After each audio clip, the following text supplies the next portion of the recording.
So for today's video guys, ay ituturo ko kayo dito sa Quiapo. Tingnan nyo naman guys, ang daming mga tao.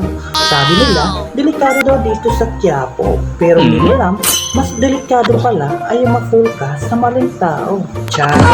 So ito na yun guys, sinubukan ko talagang gumala mag-isa. Sa awa ng Diyos, wala namang nakitang masama. Dahil ang masama ay ang amoy putok ng iyong kasama. Charot! So ito na yun guys, ililibot ko kayo. Teka, parang gusto kong mag-sideline maglinis dito Pero in fairness malinis yan pag umaga. Amoy mapanghinga lang. Charot! So eto na yun guys, mga tao kasi dito sobrang mga busy dahil kanya-kanyang diskarte at may mga trabaho. So ito yun guys, tingnan nyo naman guys, busy, wala si Presidente. Charot!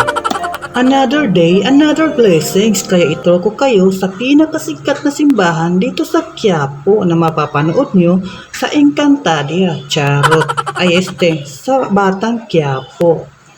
Ito yun guys.